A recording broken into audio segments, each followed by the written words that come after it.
हम वापस आ गए हैं और इस बार हम कुछ अलग करेंगे। इस बार हम यादों के सफर पर जाएंगे और भारत में यहूदी लोगों और उनके समृद्ध इतिहास के बारे में बात करेंगे। फिर हम बात करेंगे कि भारतीय यहूदी और मुस्लिम लोगों के बीच दोस्ती कितनी खास और अद्वितीय रही है और आज भी वह दोस्ती वैसी की वैसी कायम है। यहूदी भारत में सदियों से बसे हुए हैं, संभवतः हजारों वर्षों से। कुछ यहूदी जैसे मिजोरम और मणिपुर के ब्ने मनासे को प्राचीन खाई हुई इजरायली जातियों के वंशज माना जाता है, जो हजारों साल पहले लेवांट से भटकते हुए चले गए। जो दर्ज इतिहास हमें बताता है वो ये है कि भारत आने वाले पहले यहूदियों में से कुछ वे थे जो रोमन उत्पीड़न से भागकर लगभग 175 ईसा पूर्व में कोंकण तट पर बस गए थे। इन यहूदियों को बेने इज़राइल यहूदी के नाम से जाना जाता है। अगली अपेक्षाकृत छोटी लहर नागरकोइल यहूदी या सेंट थॉमस यहूदी थी। ये यहूदी यीशु के प्रेरित सेंट थॉमस के अनुयायी थे। वे 52 ईस्वी में इज़राइल की भूमि से वर्तमान कन्याकुमारी तक उनके साथ आए थे ताकि अपने रैबाय यीशु या हिब्रू में, जिन्हें येशुआ कहा जाता है, की शिक्षाओं का प्रचार कर सकें।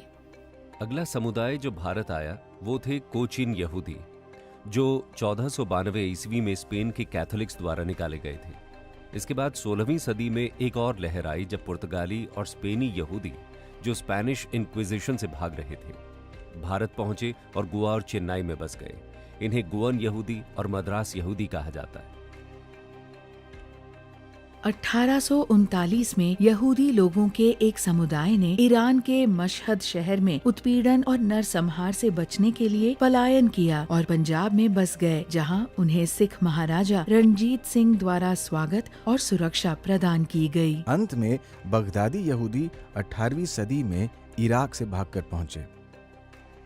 दूसरी यहूदी प्रवचन 19वीं सदी के प्रारंभ में हुआ, जब दाऊद पासा बगदाद में यहूदियों के प्रति और अधिक असहिष्णु हो गए। जहां यूरोप और लेवेंट में यहूदियों का उत्पीड़न किया जाता था, वहीं उन्हें भारत में स्वागत मिला और वे फल फूल पाए। अब हम आपको उन कुछ यहूदियों के बारे में थोड़ी जानकारी देंगे जिन्होंने हमारे देश में शानदार सफलता प्राप्त की, और विशेष रूप से उन यहूदियों के बारे में जिन्होंने भारतीय मुस्लिमों के साथ गहरी दोस्ती के रिश्ते साझा किए।